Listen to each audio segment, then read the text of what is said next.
तो good morning. कलाम academy के इस ऑनलाइन प्लेटफॉर्म पे आपका हार्दिक स्वागत है। तो अपन पढ़ रहे थे पॉलिटी, और पॉलिटी में कल अपन ने शुरू किया था राज्य सरकार। तो अब तक अपन ने जो पढ़ा कल की क्लास में, एक बार उसका क्विक रिवीजन कर लेते हैं, फिर अपन आगे पढ़ेंगे। तो सबसे पहले मैंने आपको कल क्या बताया था कि राज्य सरकार के है वो तीन अभिन्न अंग है: विधायिका, कार्यपालिका और न्यायपालिका। विधायिका का क्या काम बताया था? कानून निर्माण करना, लॉ फॉर्मेशन। कार्यपालिका का क्या काम बताया था? विधायिका द्वारा बनाए गए इन्हीं कानूनों को लागू करना, ये कार्यपालिका का काम था। और न्यायपालिका का क्या काम बताया था कि कार्यपालिका और विधायिका दोनों अपना काम ईमानदारी से कर रही है अथवा नहीं कर रही है। अगर नहीं कर रही हो तो न्यायपालिका इन दोनों को दंड देने का काम करती है।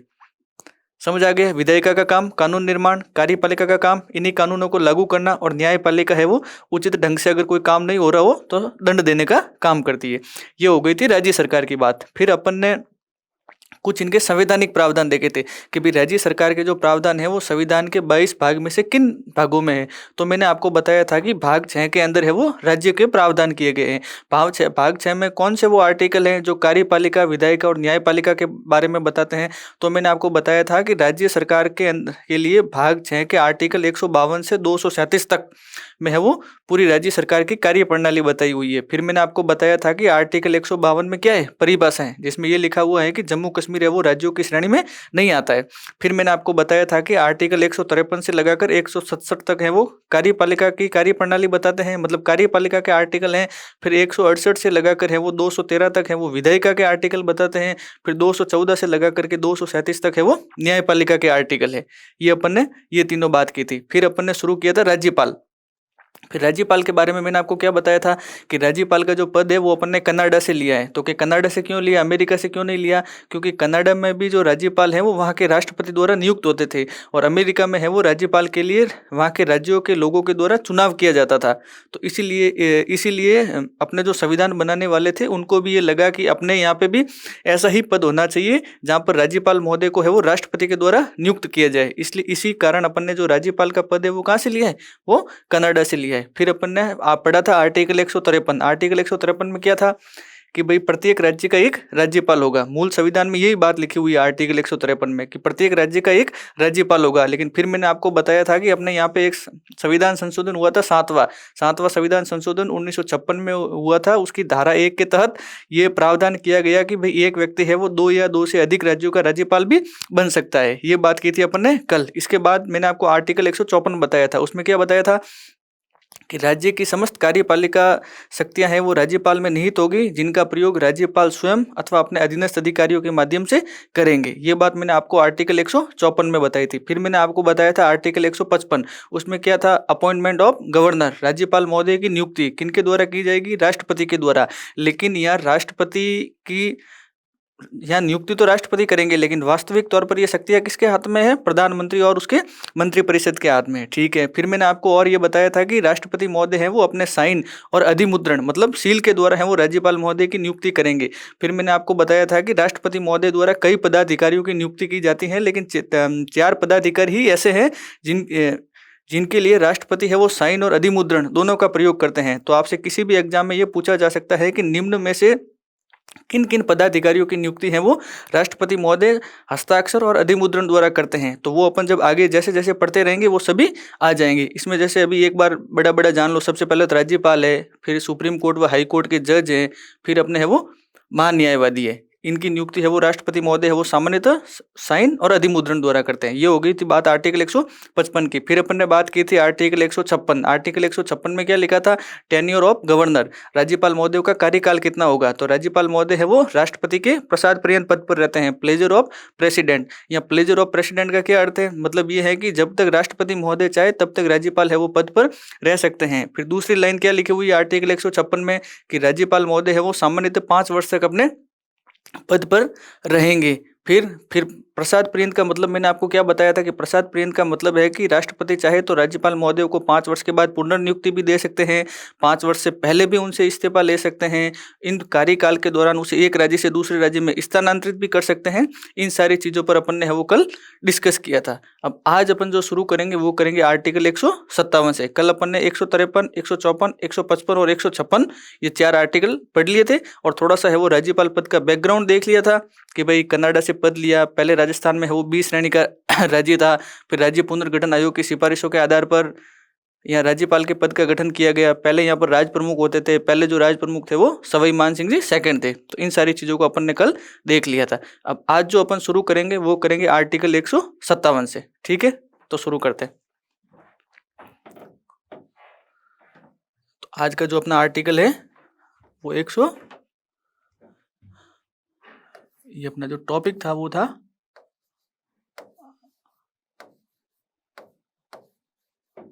राज्यपाल या गवर्नर, और आर्टिकल अपन ने कौन सा पढ़ा है? आर्टिकल 157 से शुरू करेंगे। आर्टिकल 157 में क्या लिखा है? आर्टिकल 157 में लिखा है क्वालिफिकेशन ऑफ गवर्नर।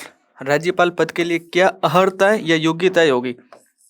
योग्यता अपन बेसिक लैंग्वेज में इस शब्द का यूज करते हैं, लेकिन पॉलिटी की टर्मिनोलॉजी या संविधान की टर्मिनोलॉजी में ही योग्यताओं को क्या कहते हैं? अर्हताएं। तो इस चीज का आप ध्यान रखना।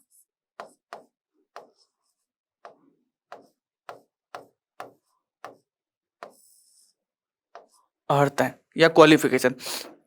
तो राज्यपाल महोदय के लिए संविधान में सिर्फ 2 ही योग्यताएं बताई गई है। पहला तो वो भारत के नागरिक हो, और दूसरा वो 35 वर्ष की आयु है वो पूरी कर चुके हो।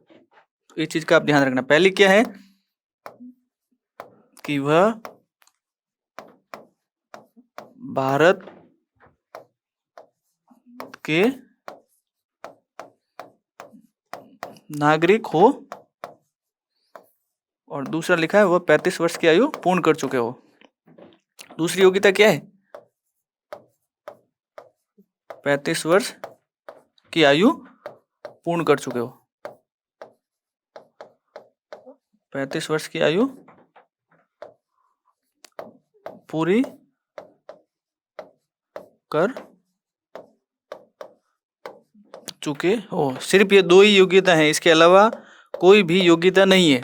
और इस चीज का आप ध्यान रखना। हाल ही में एक एग्जाम हुआ था, उस एग्जाम का नाम याद नहीं आ रहा है। उसमें एक स्टेटमेंट दिया गया था कि राज्यपाल महोदय के लिए निम्न में से योग्यता है कि राज्यपाल महोदय हैं वो जन्म से भारत के नागरिक हो, और दूसरा लिखा हुआ था कि वह 35 वर्ष की आयु पूर्ण कर चुका हो। तो इस चीज का ध्यान रखना, वह जन्म से भारत के नागरिक हो ऐसा कहीं प्रावधान नहीं है। वो भले उनका जन्म भले अमेरिका में हुआ वो, कनाडा में हुआ वो, कहीं हुआ वो, लेकिन बाद में भी अगर उनको भारत की नागरिकता मिली है तो वो राज्यपाल है वो बन सकते हैं। तो पहली योग्यता क्या है? वह भारत के नागरिक हो। और दूसरी योग्यता क्या है? वह 35 वर्ष की आयु है वो पूरी कर चुके हो। इसमें आजकल एक स्टेटमेंट और भी देने लग गए हैं कि भाई योग्यता में यह भी शामिल है कि वह लाभ के पद पर हो। तो ऐसी भी कोई योग्यता है वो कहीं नहीं लिखी हुई है। सिर्फ आप इन दोनों चीजों का ही ध्यान रखो कि योग्यता का आर्टिकल 157 और उसमें पहली चीज लिखी हुई है कि वह भारत के नागरिक हो, और दूसरा है वो 35 वर्ष की आयु पूरी कर चुके हो। भारत के नागरिक हो ऐसा भी कहीं नहीं लिखा हुआ कि वह जन्म से भारत के नागरिक हो और वो लाभ के पद पर हो, ऐसा भी कहीं कुछ नहीं लिखा हुआ है। सिर्फ ये 2 योग्यता है, वो भारत के नागरिक हो और 35 वर्ष की आयु पूरी कर चुके हो। तो ये थी बात आर्टिकल 157 की। अब अपन आगे चलते हैं आर्टिकल 158 में।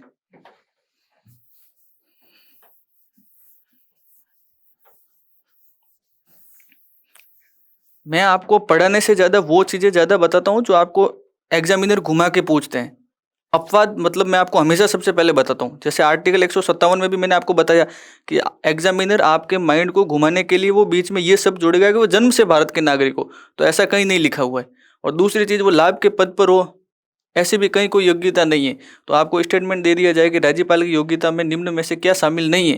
पहला दे दिया जाए वह भारत के नागरिक हो, दूसरा वह 35 वर्ष की आयु पूरी कर चुके हो, और तीसरा दे दिया जाए कि वह किसी भी लाभ के पद पर नहीं हो। तो आपको लगेगा हाँ यार ऐसी योग्यता अपन पीछे सभी में पढ़ते हुए तो आ रहे, तो हो सकता है राज्यपाल महोदय भी में भी हो, लेकिन ऐसी योग्यता का कहीं कोई उल्लेख नहीं है। सिर्फ 2 चीजों का आपको ध्यान रखना है। आर्टिकल 157 में क्वालिफिकेशन या अर्हताएं या योग्यताओं के बारे में आर्टिकल 157 के तहत सिर्फ 2 बातें हैं कि वह भारत के नागरिक हो और 35 वर्ष की आयु है वो पूरी कर चुके हो। अब आगे चलते हैं आर्टिकल 158 में। आर्टिकल 158 में क्या लिखा है? कंडीशन ऑफ गवर्नर ऑफिस, कि राज्यपाल महोदय की सेवा शर्तें क्या हैं।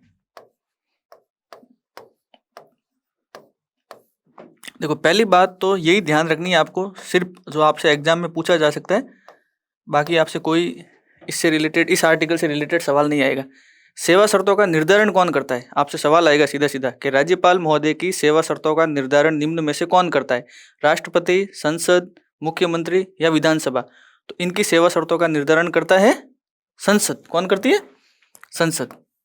देखो, ये आप आर्टिकल याद नहीं रखोगे तो वैसे कोई ज़्यादा दिक्कत नहीं है, लेकिन इनके अंदर वाले सारे प्रावधान आपको याद होने चाहिए। लेकिन मैं आपको आर्टिकल के हिसाब से इसलिए पढ़ा रहा हूँ ताकि आपके दिमाग में वो ऐसे सीरियल वाइज वो मामला पूरा सेट हो जाए। तो आर्टिकल 158 के तहत राज्यपाल महोदय की सेवा शर्तों का निर्धारण कौन करता है? संसद करती है। इससे पहले भी मैंने एक बार आपसे वो सेवा शर्तों की बात की थी। कहाँ की थी? जब अपन आरपीएससी पढ़ रहे थे। तो आर्टिकल 318 में मैंने आपको बताया था कि राज्य लोक सेवा आयोग के अध्यक्ष व सदस्यों की सेवा शर्तों का निर्धारण कौन करता है? वहाँ राज्यपाल महोदय कर रहे थे। और अब यहाँ राज्यपाल महोदय की खुद की सेवा शर्तों की बात आ गई, तो वो कौन करेगी? संसद। तो आर्टिकल 158 के तहत राज्यपाल महोदय की सेवा शर्तों का निर्धारण है वो संसद करती है। अब है वो संसद कैसी सेवा शर्तें? अब सेवा शर्तों में ये मान लो कि भाई जैसे राज्यपाल महोदय है वो जिस घर में रह रहे हैं वो उनसे उनका किराया नहीं लिया जाएगा, मतलब इनको अपने शासकीय कार्यों के दौरान है वो मुफ्त में आवास उपलब्ध होगा। दूसरा, पदावधि के दौरान है वो कोई भी अलाभकारी परिवर्तन है वो नहीं किया जा सकता है। फिर जैसे मान लो कि अपन ने 7वें संविधान संशोधन 1956 के तहत पढ़ा था कि भाई एक व्यक्ति है वो 2 या अधिक राज्यों का राज्यपाल हो सकता है। तो संसद है वो राष्ट्रपति महोदय से कहेगी कि साहब इन जो राज्यपाल है इन दोनों को कितना कितना वेतन है वो दोनों राज्य मिलकर प्रदान करेंगे। तो वो भी संसद राष्ट्रपति महोदय को कहती है कि साहब बताओ, तो वो राष्ट्रपति महोदय तय करते हैं, वो संसद तय नहीं करती। इस चीज़ का ध्यान रखना, ये आप अपवाद है। सारी सेवा शर्तों का निर्धारण संसद करेगी, लेकिन जैसे किसी एक व्यक्ति को है वो 2 राज्यों का राज्यपाल बना दिया, ठीक है, तो उनको ये भी नहीं है कि 2 लोगों के बराबर वेतन मिलेगा। वेतन जो राज्यपाल महोदय का है 3.5 लाख रुपए वही मिलेगा, लेकिन वो राष्ट्रपति महोदय तय करेंगे कि भाई पहला राज्य कितना वेतन देगा और दूसरा राज्य कितना वेतन देगा। जैसे मान लो कोई एक व्यक्ति है जिनको उत्तर प्रदेश और राजस्थान दोनों के राज्यपाल बना दिया गया है, ठीक है, तो अब बना दिया गया, तब राष्ट्रपति महोदय को ही तय करना पड़ेगा कि भाई जो ये राज्यपाल बने हैं इनको कितना वेतन मिले। तो जैसे राज्यपाल महोदय का वर्तमान में वेतन है प्रति माह 3.5 लाख रुपए, तो वो राष्ट्रपति महोदय कह सकते हैं कि भाई राजस्थान और यूपी दोनों आधा आधा देंगे, या फिर ये भी कह सकते हैं कि भाई यूपी बड़ा स्टेट है तो यूपी है वो 2 लाख देगा और 1.5 लाख है वो राजस्थान देगा, लेकिन वेतन है वो एक व्यक्ति के बराबर ही मिलेगा। अब ये मत सोचना कि भाई किसी एक व्यक्ति को 2 राज्यों का राज्यपाल बना दिया है तो वेतन भी है वो 3.5 है वो 7 लाख रुपए मिल जाएगा, ऐसा कुछ नहीं है। वेतन एक व्यक्ति के बराबर ही मिलेगा और उस वेतन को तय कौन करेगा? राष्ट्रपति महोदय। और बाकी सारी सेवा शर्तों का निर्धारण कौन करेगा? संसद। तो आर्टिकल 158 के तहत राज्यपाल महोदय की सेवा शर्तों का निर्धारण है वो कौन करती है? वो संसद करती है, ठीक है। और वेतन वाली बात, वेतन भत्तों वाली जो बात आपको बताई थी, जब एक व्यक्ति 2 या 2 से अधिक राज्यों का राज्यपाल हो तब वेतन भत्ते है वो राष्ट्रपति महोदय तय करते हैं, लेकिन सामान्यतः अगर इनके वेतन को बढ़ाना हो या कुछ भी करना हो तो वो संसद ही करेगी। राष्ट्रपति महोदय तो सिर्फ उस समय में आते हैं जब व्यक्ति को 2 या अधिक राज्यों का राज्यपाल बनाया गया हो, ठीक है, समझ आ गया? हाँ, ये होगी बात आर्टिकल 158 की। अब अपन आगे चलते हैं आर्टिकल 159 में। इसमें वैसे सेवा शर्तें और भी है कि भाई राज्यपाल महोदय है वो किसी संसद या विधानमंडल के सदस्य नहीं होने चाहिए, लेकिन वो चीजें कोई काम की नहीं है। आप टू द पॉइंट जितना काम का है वही सीधा सीधा ध्यान रखो कि सेवा शर्तों का निर्धारण कौन करता है? संसद, ठीक है।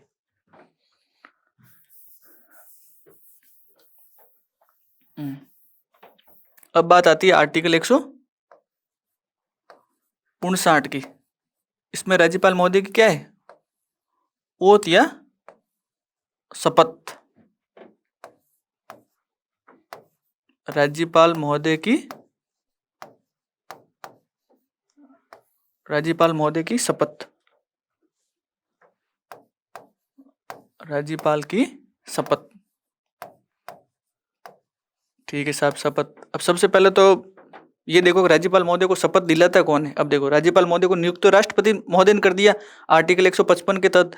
अब इनको शपथ दिलाएंगे, जैसे इनको राजस्थान में नियुक्त कर दिया तो राजस्थान हाईकोर्ट के मुख्य न्यायाधीश, राज्य के जो हाईकोर्ट है वहां के मुख्य न्यायाधीश कौन शपथ दिलाएंगे? मुख्य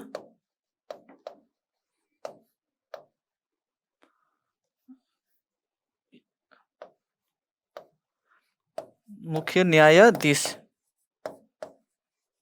इस चीज का आप ध्यान रखना। शपथ कौन दिलाएगा? हाईकोर्ट के मुख्य न्यायाधीश। और मान लो उस समय हाईकोर्ट के मुख्य न्यायाधीश अपने पद पर नहीं है तो कोई भी दूसरा वरिष्ठतम न्यायाधीश वो इनको है वो शपथ दिलाएगा। दूसरा, वरिष्ठतम न्यायाधीश। अब राज्यपाल महोदय किस पद की शपथ लेते हैं, तो उस क्रम को आप थोड़ा सा ध्यान रखना, क्योंकि आजकल कई एग्जामों में है वो सीधी सीधी वो लाइन भी देने लग गए। तो देखो, सबसे पहले तो मैंने आपको ये बताया शपथ कौन दिलाएंगे, हाई कोर्ट के मुख्य न्यायाधीश। अब राज्यपाल महोदय हैं वो जो शपथ लेते हैं वो लेते हैं, इस चीज को ऐसे का ऐसे याद कर लेना आप, संविधान और विधि के परिरक्षण,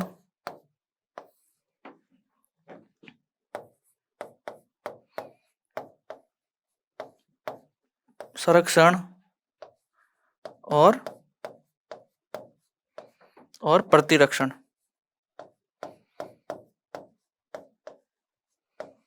राज्यपाल महोदय को शपथ कौन दिलाता है, हाईकोर्ट का मुख्य न्यायाधीश, या मुख्य न्यायाधीश की अनुपस्थिति में है वो अन्य कोई भी वरिष्ठतम न्यायाधीश। और राज्यपाल महोदय किसकी शपथ लेते हैं, संविधान और विधि के परिरक्षण, संरक्षण और प्रतिरक्षण की, और जनता के कल्याण की। वो जनता के कल्याण वाली बात तो आप एक बार भूल जाओगे तो भी चलेगा, लेकिन हाल ही में किसी एग्जाम में एक सवाल था कि राज्यपाल महोदय द्वारा ली जाने वाली शपथ का सही कालानुक्रम क्या है, तो उसमें इस परिरक्षण को आगे कर दिया था प्रतिरक्षण को आगे कर दिया था और परिरक्षण और संरक्षण को पीछे कर दिया था। तो आपको एग्जाम में यही लाइन दी जाएगी कि संविधान और विधि की प्रतिरक्षण, संरक्षण, परिरक्षण, संविधान और विधि के परिरक्षण, संरक्षण, प्रतिरक्षण, संविधान और विधि की संरक्षण, परिरक्षण, प्रतिरक्षण, और फिर डी ऑप्शन होगा इनमें से कोई नहीं। तो इस लाइन को आप ऐसे का याद रखना। आर्टिकल 159 के तहत राज्यपाल महोदय हैं वो संविधान और विधि के परिरक्षण, संरक्षण और प्रतिरक्षण की शपथ लेते हैं, और इन्हें जो ये शपथ है वो राज्य हाईकोर्ट के मुख्य न्यायाधीश दिलवाते हैं, और उनकी अनुपस्थिति में है वो कोई अन्य वरिष्ठतम न्यायाधीश है वो राज्यपाल महोदय को राज्यपाल पद की शपथ दिलवाता है। ये बात होगी आर्टिकल 159 की। अब बात करते हैं आर्टिकल 160 की। इस चीज को आप ऐसे कैसे ध्यान रखना, संविधान और विधि के परिरक्षण, संरक्षण और प्रतिरक्षण, इसी क्रम में। अब बात करते हैं आर्टिकल 160 की। 160 में क्या लिखा है साहब, 160 में लिखा है आकस्मिक रिक्ति। आकस्मिक रिक्ति मतलब अगर राज्यपाल महोदय का पद है वो अचानक से रिक्त हो जाए तो फिर किसकी ड्यूटी बनती है कि अन्य व्यक्ति को पदभार दे या ऐसा कुछ करे। आकस्मिक रिक्ति, देखो आकस्मिक रिक्ति कब होती है, जब उस पद पर बैठा व्यक्ति या तो उसकी मृत्यु हो जाए या किसी भी अन्य कारण से वो अक्षम हो जाए, उसी कंडीशन में आकस्मिक रिक्ति होती है। तो आर्टिकल 160 में ये लिखा है कि किसी भी राज्य के राज्यपाल का पद आकस्मिक रिक्त होने पर उसका निर्धारण है वो राष्ट्रपति महोदय करेंगे। तो आपसे पूछ लिया जाएगा आकस्मिक रिक्ति होने पर निर्धारण कौन करता है कि भाई अन्य किसी व्यक्ति को राज्यपाल पद का कार्यभार दिया जाए, तो उसका निर्धारण तो सीधी सी बात है कौन करेंगे, राष्ट्रपति महोदय। तो अब राष्ट्रपति महोदय ने सोचा कि यार बार बार मैं कहीं निर्धारण करूं, कभी इसी राज्य में राज्यपाल नहीं है, कभी इसमें नहीं है, कभी इसमें आकस्मिक रिक्ति हो रही है। तो राज्यपाल महोदय ने एक बात सामान्यतः निर्धारण की हुई है कि भाई अगर किसी भी राज्य में राज्यपाल महोदय का जो पद है वो आकस्मिक रूप से रिक्त हो जाता है तो उसी हाईकोर्ट के है वो मुख्य न्यायाधीश को है वो कार्यवाहक राज्यपाल के तौर पर पदभार दे दो। और वो भी अगर हाईकोर्ट के मुख्य न्यायाधीश भी अगर किसी अन्य काम में व्यस्त है तो किसी आसपास वाले राज्य के राज्यपाल को है वो कार्यभार दे दो कि भाई थोड़े दिन है वो आप संभालो। समझ आ गया। आकस्मिक रिक्ति होने पर कौन प्रावधान करेगा, राष्ट्रपति महोदय प्रावधान करेंगे। और राष्ट्रपति महोदय ने सामान्यतः क्या प्रावधान किया हुआ है कि या तो उसी राज्य के हाईकोर्ट के जो मुख्य न्यायाधीश है उनको राज्यपाल का पदभार दे दो, या किसी आसपास वाले अन्य राज्य के जो राज्यपाल है उनको बोल दो भाई आप थोड़े दिन है वो इस राज्य को संभालना, तब तक हमें वो दूसरा राज्यपाल यहाँ नियुक्त करते हैं। तो इस चीज़ का ध्यान रखना। वो तो आपसे कोई नहीं पूछेगा हाईकोर्ट का मुख्य न्यायाधीश या कोई अन्य आसपास वाले राज्यों का राज्यपाल। इस चीज़ का जरूर ध्यान रखना कि आकस्मिक रिक्ति होने पर निर्धारण कौन करेगा, राष्ट्रपति महोदय निर्धारण करेंगे। ठीक है, ये बात हो गई आर्टिकल 160 की। अब अपन थोड़ा सा एक आर्टिकल और ज़्यादा इंपॉर्टेंट है राष्ट्रपति महोदय से संबंधित, वो देख लेते हैं। बाकी वाले आर्टिकल जो है वो अपन राज्यपाल महोदय की जब शक्तियाँ पढ़ेंगे ना तो उसमें राज्यपाल महोदय सभी आर्टिकलों से कैसे कैसे संबंधित है वो देख लेंगे। लेकिन एक बार आप ये आर्टिकल 361 देख लो। इसमें दी हुई है रिक्तियां, या ऐसे मान लो विशेषाधिकार भी मान सकते हो आप, राज्यपाल महोदय और राष्ट्रपति महोदय के विशेषाधिकार। देखो सबसे पहले तो वही मैं आपको जैसे अपवाद बताऊंगा कि ये विशेषाधिकार सिर्फ राष्ट्रपति महोदय और राज्यपाल के ही हैं। आर्टिकल 361 में कौन कौन शामिल है? बस आर्टिकल शुरू करने से पहले ही मैं आपको ये बात बता रहा हूं, राष्ट्रपति महोदय और राज्यपाल के ही हैं। आपको किसी भी एग्जाम में स्टेटमेंट दिया जा सकता है कि आर्टिकल 361 में है वो राष्ट्रपति, राज्यपाल और संघ शासित प्रदेश मतलब यूनियन टेरिटरीज या यूटी के प्रशासक भी शामिल है। तो सबसे पहली बात यह ध्यान रखना है कि आर्टिकल 361 में यूटी के प्रशासक कोई शामिल नहीं है, सिर्फ राष्ट्रपति महोदय और राज्यपाल शामिल है। अब इसमें मैंने जैसे विशेषाधिकार या दूसरा शब्द बढ़िया लिख सकते हो आप, उन्मुक्तियां, उन्मुक्तियों की बात की गई है राज्यपाल महोदय और राष्ट्रपति महोदय की। अब आप पूछोगे कि साहब उन्मुक्तियां कैसे? देखो, उन्मुक्तियां ये ऐसे कि भाई जैसे राज्यपाल महोदय हैं वो कोई भी काम कर रहे हैं तो कोई उन पर कभी कोई केस ना कर दे, तो उससे उनको छूट देने के लिए वो जो प्रावधान है वो आर्टिकल 361 में किए गए। तो आर्टिकल 361 में सबसे पहले तो राज्यपाल महोदय और राष्ट्रपति महोदय की बात की गई है, यूटी के प्रशासकों की बात नहीं है। दूसरी बात इसमें क्या लिखा हुआ है कि भाई राज्यपाल महोदय अपने पदीय कर्तव्यों के निर्वहन के दौरान किसी भी न्यायालय के लिए उत्तरदायी नहीं होंगे। मतलब जिस समय राज्यपाल है वो किसी पद पर बैठकर कोई भी कार्य कर रहे हैं तो वो किसी भी न्यायालय के समक्ष है वो उत्तरदायी नहीं होंगे। दूसरी बात ये लिखी हुई है कि राज्यपाल महोदय पर है वो कोई भी फौजदारी मुकदमा है वो दायर नहीं किया जा सकता और ना ही उनको पदावधि के दौरान गिरफ्तार किया जा सकता है। अब आप पूछोगे कि फौजदारी मामला क्या होता है? देखो, मामले हैं वो दो तरह से चलते हैं, एक होता है फौजदारी मामला और दूसरा होता है दीवानी मामला। फौजदारी मामले जो होते हैं उसके अंतर्गत जो मामले आते हैं वो आते हैं, सीधी सी भाषा में समझाऊं तो लड़ाई झगड़े वाले। जैसे किसी ने मर्डर कर दिया है तो वो फौजदारी मामला बन जाएगा। और दीवानी मामले में जैसे शादी ब्याह, तलाक, जमीन जायदाद के मामले, ये सारे मामले हैं वो दीवानी मामलों में आते हैं। समझ में आ गया आपको? फौजदारी मामले मतलब आप सीधा सीधा याद रखो लड़ाई झगड़े वाले मामले, और दीवानी मामलों में आप सीधा सीधा याद रखो कि भाई जैसे शादी ब्याह के मामले और तलाक के मामले, वो सारे मामले हैं वो दीवानी मामलों में आते हैं। फौजदारी मामले जो है ये व्यक्ति वर्सेस सरकार के चलते हैं। किसके चलते हैं? व्यक्ति वर्सेस सरकार के। और दीवानी मामले हैं ये व्यक्ति वर्सेस व्यक्ति के चलते हैं। तो आर्टिकल 361 में लिखा हुआ है कि राज्यपाल महोदय पर फौजदारी मुकदमा दायर नहीं किया जा सकता और ना उन्हें पदावधि के दौरान है वो गिरफ्तार किया जा सकता है, लेकिन इन पर दीवानी मामला है वो दायर किया जा सकता है, लेकिन उसके लिए राज्यपाल महोदय को है वो 2 माह पूर्व सूचना देनी होगी। तो आर्टिकल 361 में और क्या लिखा है कि देखो, फौजदारी मुकदमा तो दायर, मैं आपको एकदम ये आसान भाषा में समझा रहा हूँ तो इस चीज का आप थोड़ा ध्यान रखें। फौजदारी मामला तो ये क्रॉस मतलब दायर नहीं किया जा सकता, दीवानी मामला है वो दायर किया जा सकता है, लेकिन उसके लिए राज्यपाल महोदय को कितने माह पूर्व सूचना देनी होगी? 2 माह पूर्व सूचना देनी होगी। और जो व्यक्ति या जो पक्षकार है वो इन पर है वो जो दीवानी मामले का केस कर रहा है तो उस व्यक्ति को ये बताना होगा कि भाई मेरा नाम ये है, मेरा एड्रेस ये है और मैं इस कारण से आप पे ये केस कर रहा हूँ और अब मैं आपसे ये रिलीफ है वो चाहता हूँ। ये बात लिखी हुई है आर्टिकल 361 में। क्या क्या लिखा हुआ है? सबसे पहले तो आर्टिकल 361 में लिखा हुआ है विशेषाधिकार या उन्मुक्तियां।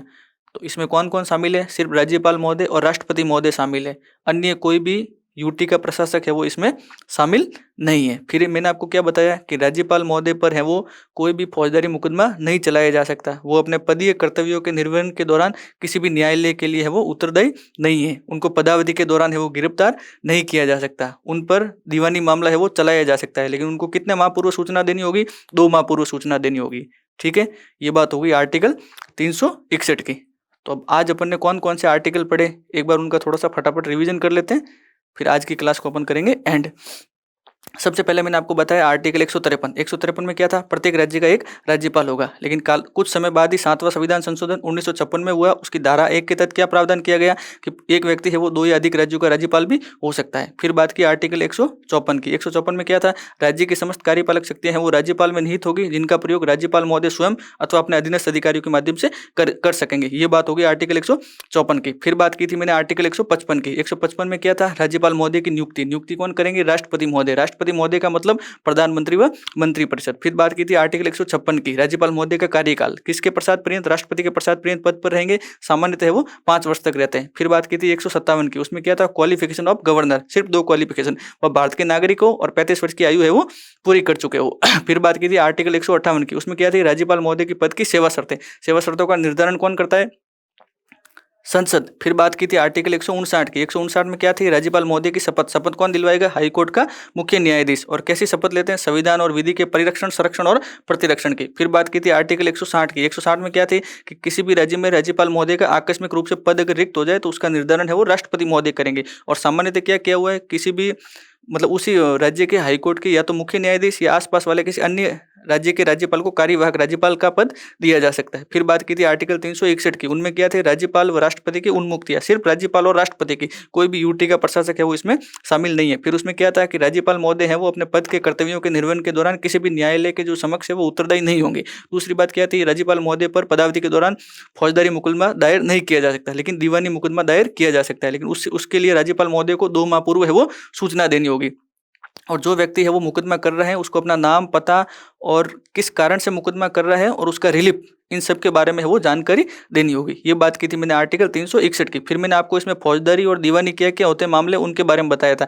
फौजदारी मामला मतलब जो लड़ाई झगड़े वाले मामले होते हैं। दीवानी मामले मतलब जो शादी ब्याह और तलाक वाले मामले होते हैं। सीधी सीधी भाषा में ये समझ लेना। और फौजदारी मामले हैं जो व्यक्ति वर्सेज सरकार चलते हैं, और दीवानी मामले हैं वो व्यक्ति वर्सेज व्यक्ति चलते हैं। ठीक है, तो ये हो गई अपनी आज की क्लास पूरी। अब अपन कल है वो राज्यपाल महोदय की शक्तियों के बारे में पढ़ेंगे। ठीक है, थैंक यू।